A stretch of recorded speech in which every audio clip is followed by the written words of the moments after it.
Assalamualaikum warahmatullahi wabarakatuh. Desa B terletak di wilayah perbukitan Jawa Barat, jauh dari jalan besar dan tidak dilalui angkutan umum. Untuk mencapai desa itu, orang harus melewati jalan tanah berbatu sejauh hampir 6 km dari desa terdekat. Sinyal telepon sering hilang dan listrik hanya menyala stabil sampai pukul 11 malam. Setelah itu, desa kembali pada kebiasaan lama, gelap, sunyi, dan bergantung pada lampu minyak di beberapa rumah. Warga desa B sudah terbiasa hidup dengan aturan dan kebiasaan turun-temurun. Salah satunya adalah ronda malam. Ronda bukan hanya soal keamanan dari pencurian, tapi juga dipercaya sebagai cara menjaga keseimbangan desa. Setiap malam selalu ada warga yang berjaga di pos ronda yang terletak di dekat persimpangan jalan utama desa. Malam itu, giliran Pak Edi, usia 53 tahun. Tubuhnya sudah tidak setegap dulu, tapi ia dikenal disiplin dan jarang meninggalkan jadwal ronda. Bersamanya ada Pak Samir, 49 tahun, seorang petani yang jarang bicara, namun selalu peka terhadap keadaan sekitar. Dua orang lainnya lebih muda, Riko yang berusia 32 tahun dan Aloy 34 tahun. Riko bekerja serabutan, sementara Aloy membantu keluarganya berdagang hasil kebun. Sekitar pukul 10 malam, mereka berkumpul di pos ronda. Pos itu sederhana, hanya bangunan kayu dengan bangku panjang dan meja kecil di tengah. Lampu bohlam kuning menggantung, cahayanya redup dan sering berkedip. Angin malam berembus pelan, membawa bau tanah basah dari sawah yang mengelilingi desa. Awalnya, malam berjalan seperti biasa. Mereka berbincang ringan, membicarakan hasil panen, harga pupuk, dan rencana kerja bakti minggu depan. Tidak ada nada bercanda berlebihan. Semua berbicara pelan, seolah tidak ingin mengganggu ketenangan malam. Sekitar pukul 11 lewat, suasana mulai berubah. Anjing-anjing di ujung desa tiba-tiba melolong bersahutan. Suaranya panjang dan terdengar tidak biasa. Pak Samir berhenti bicara dan menoleh ke arah suara itu. Pak Edi ikut diam memperhatikan sekitar. "Biasanya nggak begini," kata Pak Samir pelan. Riko mencoba menenangkan suasana dengan tertawa kecil, tapi tawanya terdengar dipaksakan. Aloy hanya duduk sambil memegang senter, matanya menatap jalan setapak yang menuju hutan kecil di belakang desa. Angin terasa lebih dingin dari biasanya. Lampu di pos ronda berkedip lebih sering. Dari kejauhan, terdengar suara langkah yang sangat pelan, seperti banyak orang berjalan bersamaan, tapi tidak terdengar suara bicara. Pak Edi berdiri perlahan. Ia tidak ingin membuat panik, tapi nalurinya mengatakan ada sesuatu yang tidak wajar. "Kalian dengar itu?" tanyanya dengan suara rendah. Semua mengangguk. Suara langkah itu semakin jelas, namun anehnya tidak terdengar suara dedaunan terinjak. Langkahnya teratur, seakan rombongan itu berjalan rapi dan beriringan. Riko menyorotkan senter ke arah jalan gelap di depan pos ronda. Cahaya senter hanya menembus beberapa meter, lalu berhenti pada kabut tipis yang entah sejak kapan mulai turun. Dari balik kabut itu, terlihat bayangan-bayangan hitam bergerak perlahan. Aloy menelan ludah. "Itu orang lewat malam-malam," bisiknya. Tidak ada yang menjawab. Bayangan itu semakin mendekat. Dari bentuknya, terlihat seperti banyak sosok berjalan sejajar. Di tangan mereka, masing-masing memanggul sesuatu yang besar dan kotak. Pak Edi mulai merasa dadanya sesak. Ia mengenali jalan itu. Tidak ada warga yang seharusnya lewat sana pada jam segini, apalagi berombongan. Jalan itu jarang dipakai karena menuju ke area pemakaman lama yang sudah lama ditinggalkan. Suara langkah berhenti mendadak, tepat di batas cahaya lampu pos ronda. Kabut menipis sedikit. Dalam cahaya kuning yang redup, mereka melihat keranjang-keranjang anyaman besar diangkat dengan bambu di bahu para sosok itu. Di sela anyaman terlihat kain putih kusam yang menjuntai. Tidak ada wajah yang bisa dikenali dengan jelas. Semua sosok itu menunduk, berjalan tanpa suara. Udara di sekitar pos ronda terasa berat, membuat napas terasa pendek. Pak Samir memejamkan mata sejenak, lalu berucap lirih, Ini bukan orang. Detik itu juga, salah satu sosok mengangkat kepala perlahan, seolah menyadari keberadaan mereka. Lampu pos ronda tiba-tiba padam, meninggalkan mereka dalam gelap total, dengan suara langkah yang kembali bergerak pelan ke arah mereka. Lampu pos ronda padam hanya beberapa detik, tapi terasa sangat lama. Dalam gelap itu, Pak Edi berdiri kaku. Ia bisa mendengar napas Pak Samir yang berat di sampingnya. Juga Riko yang tanpa sadar mundur selangkah. Aloy masih memegang senter. Jarinya gemetar, tapi belum berani menyalakannya lagi. Ketika lampu menyala kembali, cahayanya lebih redup dari sebelumnya. Seolah listriknya hampir habis.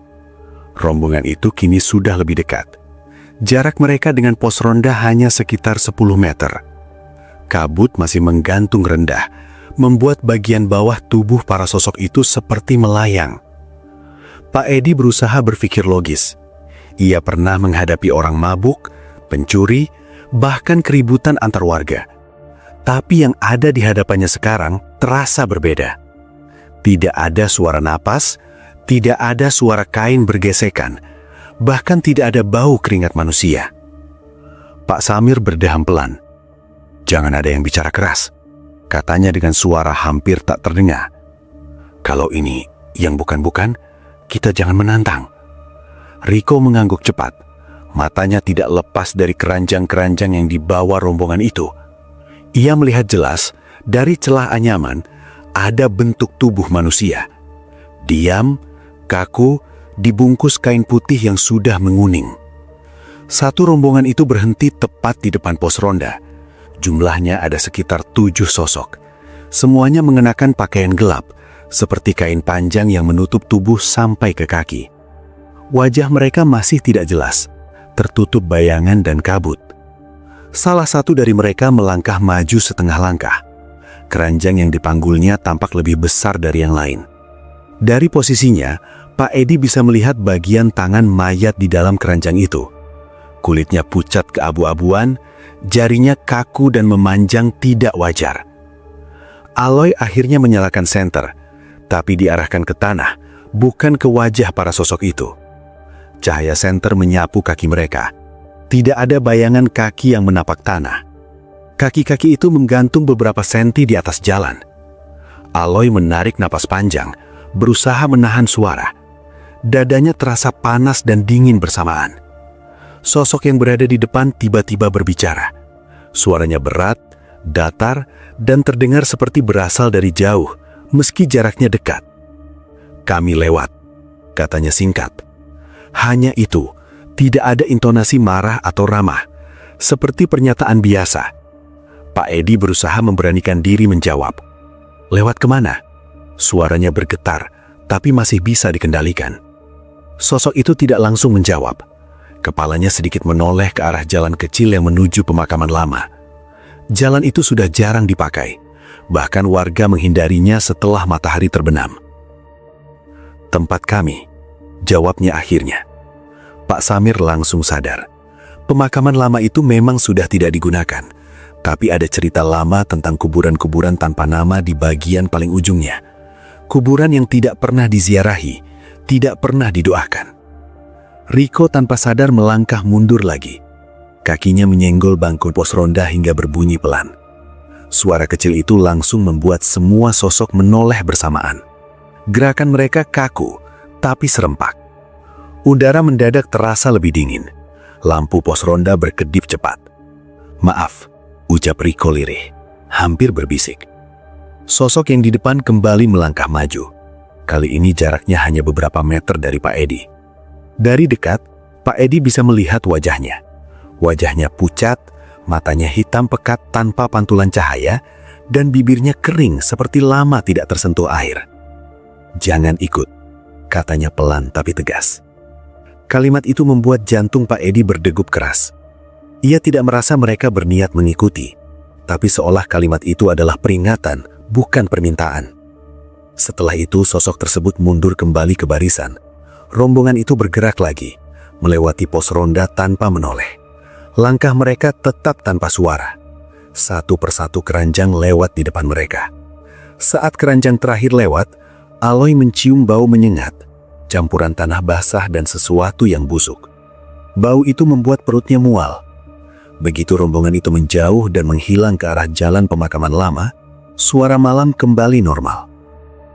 Angin kembali berhembus seperti biasa. Tidak ada yang langsung bicara.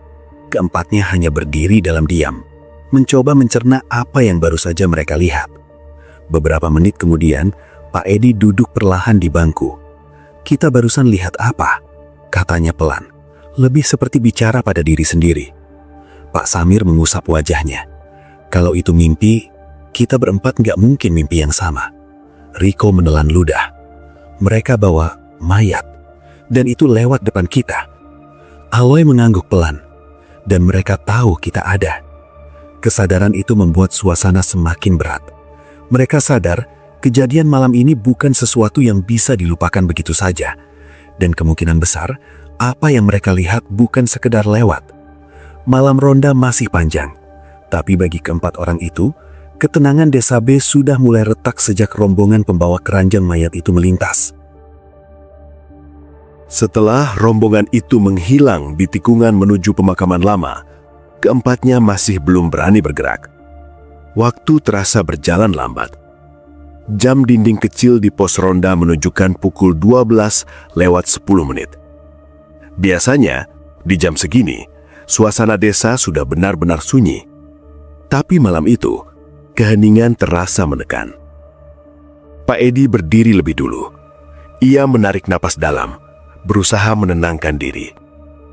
"Kita lanjut ronda seperti biasa," katanya pelan. "Jangan buat keributan. Kita anggap belum terjadi apa-apa."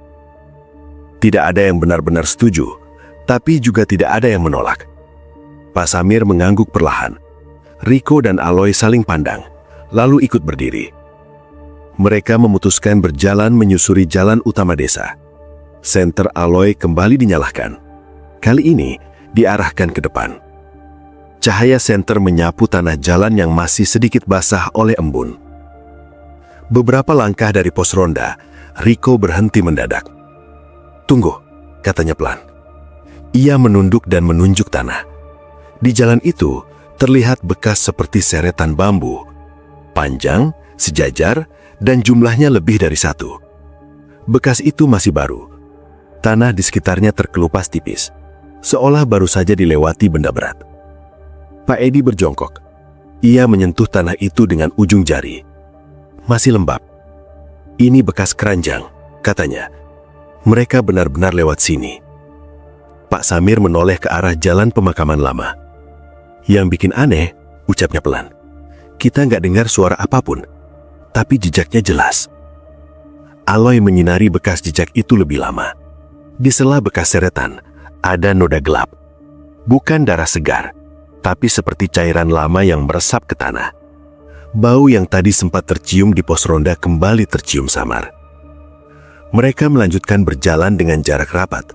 Tidak ada yang berani berjalan paling depan terlalu jauh. Setiap suara kecil membuat mereka menoleh. Saat melewati rumah terakhir sebelum jalan pemakaman lama, mereka melihat sesuatu yang membuat langkah mereka terhenti lagi.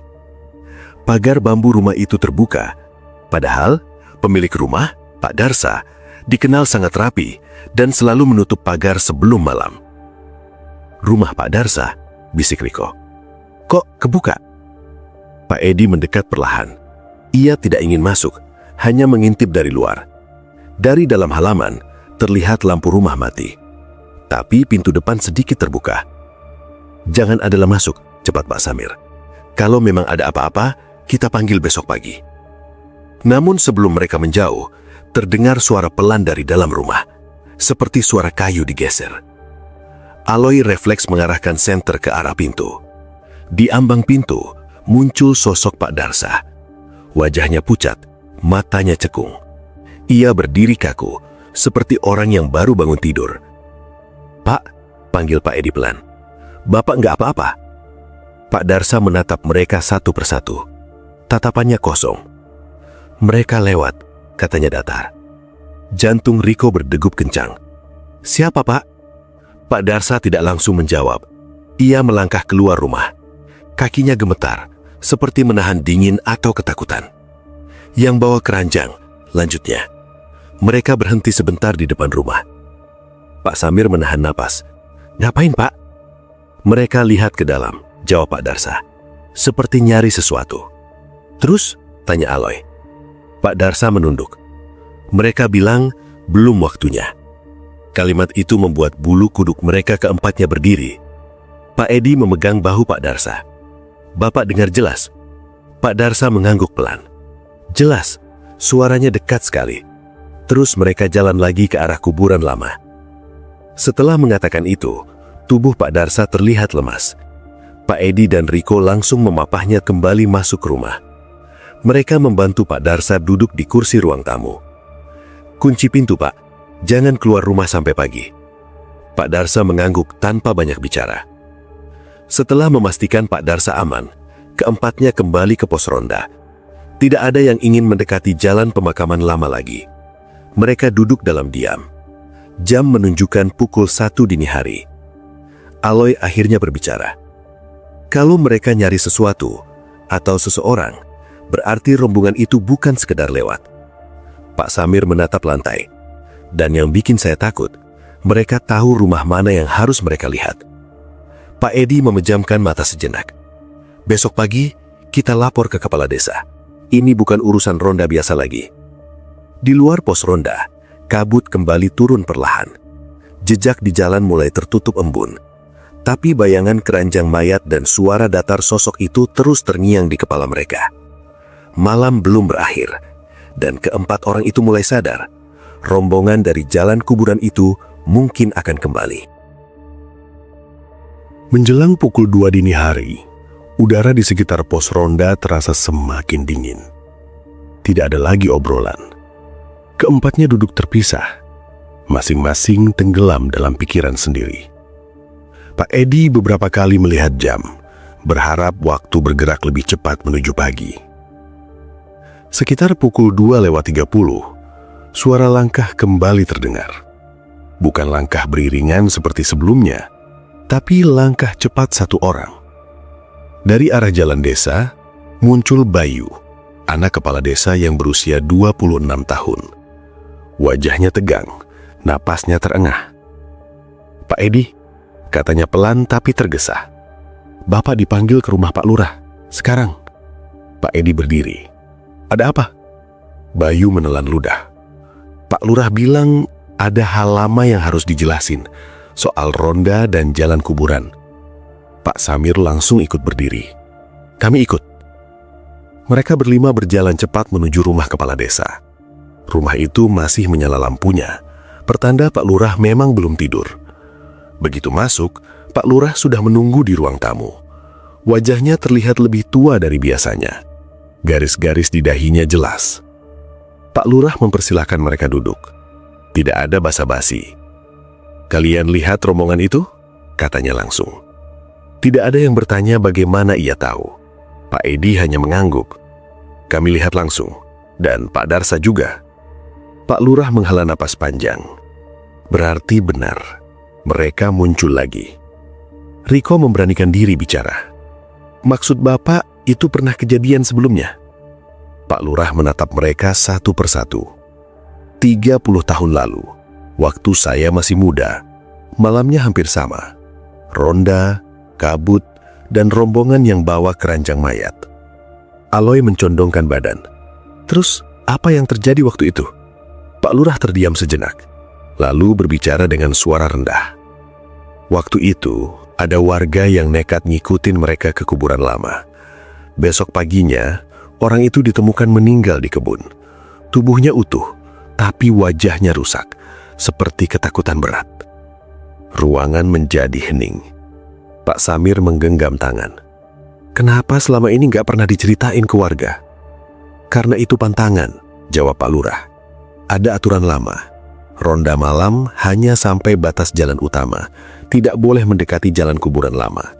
Dan kalau ada tanda-tanda rombongan itu muncul, ronda harus dihentikan. Semua orang masuk rumah." Pak Edi terdiam. "Aturan itu nggak pernah disampaikan ke kami." Pak Lurah menunduk. "Aturan itu mulai dilanggar sejak desa berkembang.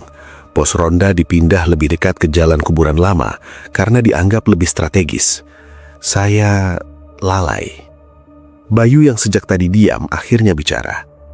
Ayah, rombongan itu bawa mayat siapa? Pak Lurah menggeleng pelan. Bukan mayat orang desa sekarang. Mereka itu penjaga. Keranjang itu berisi orang-orang yang meninggal dengan urusan yang belum selesai. Dulu, sebelum desa ini ada, daerah kuburan lama itu dipakai untuk mengubur orang tanpa identitas. Riko merasakan tengkuknya dingin. Terus mereka nyari apa sekarang? Pak Lurah mengangkat wajahnya. Keseimbangan. Ada yang terganggu. Kalimat itu membuat dada Pak Edi terasa berat. Apa hubungannya sama ronda malam? Pak Lurah menatapnya lama. Ronda itu bukan cuma jaga keamanan, itu tanda bahwa desa ini masih dijaga manusia. Kalau ronda terlalu dekat dengan wilayah mereka, dianggap mengganggu. Aloy menarik napas panjang. Berarti malam ini kita udah melanggar. Pak Lurah mengangguk pelan. Dan biasanya setelah mereka muncul, akan ada tanda lanjutan. Tanda apa? Tanya Pak Samir. Orang sakit mendadak, atau ada yang dipanggil. Jawab Pak Lurah lirih. Seolah menjawab perkataan itu, dari luar rumah terdengar suara kentongan dipukul cepat. Bukan pola ronda biasa, suaranya panik. Bayu berdiri cepat. Itu dari arah rumah Pak Darsa. Pak Edi langsung berdiri. Kita ke sana. Pak Lurah ikut bangkit. Jangan rame-rame. Cukup kalian berempat, saya menyusul. Mereka berlari menuju rumah Pak Darsa. Di depan rumah beberapa warga sudah berkumpul, tapi tidak berani masuk. Pintu rumah terbuka lebar. Dari dalam terdengar suara Pak Darsa mengerang lemah. Saat mereka masuk, Pak Darsa terbaring di lantai ruang tamu. Wajahnya pucat, matanya terbuka, menatap langit-langit. Napasnya pendek-pendek. Mereka datang lagi, katanya lirih. Berdiri di depan pintu. Pak Edi merasakan tenggorokannya kering. Sekarang, Pak Darsa mengangguk pelan. Tapi kali ini, mereka bawa satu keranjang kosong. Kalimat itu membuat suasana membeku. Keempat orang itu saling pandang. Mereka tahu keranjang kosong berarti satu hal. Dan malam itu, Desa B belum selesai diuji. Pak Darsa tiba-tiba batuk keras. Tubuhnya kejang beberapa kali sebelum akhirnya tenang kembali. Pak Edi segera berlutut di sampingnya, memeriksa napasnya. Masih ada, tapi sangat lemah. Warga yang berkumpul di depan rumah mulai berbisik. Namun Pak Samir segera menutup pintu dan meminta mereka menjauh. Jangan ada yang ribut, kata Pak Samir tegas. Kalau mau bantu, diam di rumah masing-masing. Riko dan Aloy membantu mengangkat Pak Darsa ke atas kursi panjang. Keringat dingin membasahi pelipisnya. Matanya terbuka, tapi pandangannya kosong. Keranjang kosong, gumam Aloy pelan. Berarti mereka nunggu seseorang. Pak Edi menoleh tajam. Jangan ngomong sembarangan. Namun Pak Samir tahu ucapan itu bukan tanpa dasar. Ia mengingat cerita Pak Lurah tentang orang yang mengikuti rombongan itu 30 tahun lalu, tentang wajah ketakutan yang rusak. Beberapa menit kemudian Pak Lurah datang. Wajahnya semakin tegang saat melihat kondisi Pak Darsa. Ia langsung duduk di sampingnya. Pak, kata Pak Darsa lirih. Mereka nggak masuk, cuma berdiri. Nunggu. Nunggu siapa? Tanya Pak Lurah. Pak Darsa menelan ludah. Saya nggak tahu, tapi mereka lihat ke arah pos ronda. Kalimat itu seperti hantaman keras. Riko langsung berdiri. Pos ronda. Pak Edi berdiri menyusul. Jangan bilang. Pak Lurah menghela napas panjang. Berarti wilayah batas sudah dilanggar terlalu jauh. Aloy merasakan perutnya mual. Kalau mereka nunggu orang ronda, berarti salah satu dari kita. Tidak ada yang langsung menjawab. Keheningan terasa berat. Di luar rumah, angin bertiup pelan, membuat daun-daun bergesekan pelan, seperti bisikan yang tidak jelas. Pak Lurah berdiri. Dengar baik-baik. Kalau sampai pagi tidak ada yang mendekati jalan kuburan, biasanya mereka akan pergi sendiri. Pak Samir menatapnya. Biasanya, tapi sekarang sudah ada keranjang kosong. Pak Lurah mengangguk. Itulah yang bikin saya khawatir. Pak Edi menarik nafas panjang. Apa yang harus kita lakukan sekarang? Pak Lurah menatap mereka satu persatu. Jangan ada yang ronda lagi malam ini. Kalian pulang, kunci rumah. Jangan keluar sampai matahari terbit. Riko mengkerutkan kening. Kalau ada yang nekat keluar, resikonya tanggung sendiri, jawab Pak Lurah singkat. Mereka membantu Pak Darsa berbaring kembali, lalu keluar rumah. Warga yang tadi berkumpul sudah diminta pulang oleh Bayu. Jalan desa kembali sepi. Dalam perjalanan pulang, Aloy berjalan paling belakang. Setiap beberapa langkah, ia menoleh ke belakang. Ia merasa seperti ada yang mengikuti, tapi setiap kali ia berhenti, tidak ada siapapun. Saat mereka melewati pos ronda, lampunya kembali berkedip. Pak Edi berhenti sebentar. Pos itu kosong, tapi hawa di sekitarnya terasa dingin tidak wajar. Jangan lama-lama, kata Pak Samir. Mereka berpisah di pertigaan. Riko dan Aloy menuju rumah masing-masing, sementara Pak Edi dan Pak Samir ke arah lain. Di rumahnya, Riko tidak langsung tidur. Ia duduk di ruang tengah, lampu menyala terang. Jam menunjukkan pukul 3:20. Dari balik jendela, ia melihat kabut tipis bergerak pelan. Tiba-tiba, terdengar suara gesekan bambu dari arah luar rumah. Sangat pelan, tapi jelas. Riko menahan napas. Ia mendekat ke jendela, mengintip sedikit. Di depan rumahnya, berdiri dua sosok gelap. Di antara mereka, ada sebuah keranjang anyaman besar, kosong. Salah satu sosok mengangkat kepala, menatap tepat ke arah jendela. Riko mundur cepat, jantungnya berdegup keras. Tangannya gemetar saat ia mengunci kamar. Ia duduk di sudut, memeluk lutut, berusaha tidak bersuara. Di luar, suara langkah berhenti. Lalu terdengar suara datar, pelan, tapi jelas. Belum. Suara itu membuat Riko menutup mulutnya, menahan napas. Ia tahu malam ini belum selesai. Keranjang itu masih menunggu. Dan di desa yang sunyi itu, waktu berjalan sangat lambat, menuju pagi. Riko tidak tahu berapa lama ia duduk di sudut kamar. Waktu terasa tidak bergerak. Jam di dinding berdetak pelan. Setiap detiknya terdengar jelas di telinganya. Di luar tidak ada lagi suara gesekan bambu, tapi rasa diawasi belum hilang. Ia memberanikan diri mendekati jendela lagi. Kali ini sangat pelan. Tirai ia buka sedikit. Jalan di depan rumah kosong. Kabut masih ada, tapi rombongan itu sudah tidak terlihat. Keranjang kosong itu juga sudah tidak ada. Riko menutup tirai dan menghela nafas panjang. Tubuhnya lemas, tapi ia tahu belum aman. Ia memilih duduk sampai pagi. Lampu tetap menyala. Di rumah lain, Pak Edi juga belum tidur. Ia duduk di ruang depan, memegang senter dan tongkat kayu. Istrinya sempat bertanya, tapi Pak Edi hanya menjawab singkat dan menyuruhnya tetap di kamar. Sekitar pukul 4 kurang, Pak Edi mendengar suara langkah di luar rumah. Langkah pelan, teratur. Ia menegarkan badan. Jantungnya berdegup keras. Ia mengintip dari celah pintu. Di luar, tidak ada rombongan. Hanya satu sosok berdiri di bawah pohon mangga depan rumah. Sosok itu menunduk, membawa satu keranjang kecil di tangannya. Pak Edi menelan ludah.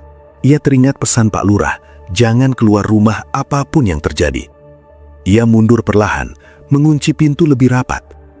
Dari luar, terdengar suara yang sangat pelan. Bukan kamu. Sosok itu lalu berbalik dan berjalan menjauh, menghilang di balik kabut. Pak Edi terduduk di lantai, keringat dingin mengalir di punggungnya. Di sisi lain desa, Aloy terbangun karena mual hebat. Kepalanya pusing, perutnya terasa diperas. Ia berusaha bangun, tapi tubuhnya lemas. Saat ia memejamkan mata, ia melihat bayangan keranjang anyaman semakin dekat. Aloy membuka mata dengan nafas tersengal. Di depan pintu kamarnya, terlihat bayangan hitam berdiri diam, tidak bergerak, tidak bersuara. Aloy. Terdengar suara pelan. Ia ingin menjawab, tapi tenggorokannya terasa terkunci. Bayangan itu tidak masuk, hanya berdiri di balik pintu. Waktunya hampir. Suara itu kembali terdengar. Air mata keluar tanpa Aloy sadari. Ia memejamkan mata, berdoa dalam hati, menyebut nama orang tuanya, berharap pagi segera datang. Menjelang azan subuh, suara ayam jantan mulai terdengar. Kabut perlahan menipis. Bayangan di depan pintu Aloy menghilang tanpa jejak. Rasa mualnya berkurang, meski tubuhnya masih lemas. Azan subuh berkumandang. Suara itu memecah keheningan desa. Di saat yang sama, di jalan menuju pemakaman lama, Pak Lurah berdiri sendirian. Ia memegang tas kecil berisi kain kafan lama dan kembang. Wajahnya tegang, tapi matanya mantap. Ia berhenti di batas jalan utama, tidak melangkah lebih jauh. Ia meletakkan tas itu di tanah, lalu menunduk. Kalau memang ada yang dilanggar, biar saya yang tanggung, jangan warga. Kabut bergerak pelan. Dari arah jalan kuburan, muncul rombongan itu sekali lagi. Kali ini hanya 5 sosok. Salah satunya membawa keranjang kosong. Mereka berhenti beberapa meter di depan Pak Lurah. Tidak ada ancaman, tidak ada suara langkah. Sosok terdepan menatap Pak Lurah lama, lalu berkata, "Batas dikembalikan." Keranjang kosong itu diletakkan di tanah, lalu perlahan menghilang, seolah larut ke udara. Rombongan itu berbalik arah dan berjalan masuk ke kabut. Tidak ada lagi bau busuk, tidak ada lagi rasa berat di udara. Pak Lurah terduduk lemas. Ia tahu malam ini ada harga yang hampir dibayar, dan desa itu diberi satu kesempatan terakhir. Pagi mulai datang, membawa cahaya yang sangat dinantikan. Matahari terbit perlahan di atas desa B. Cahaya pagi menyentuh rumah-rumah warga, mengusir sisa kabut yang sejak malam menempel di jalan dan pekarangan. Suasana desa terlihat normal, tapi bagi sebagian orang, malam itu tidak akan pernah benar-benar berlalu. Pak Edi keluar rumah setelah azan subuh selesai. Udara pagi terasa lebih ringan. Tidak ada bau tanah busuk, tidak ada rasa sesak di dada seperti beberapa jam sebelumnya. Ia berjalan pelan menuju rumah Pak Samir. Pak Samir sudah menunggu di teras.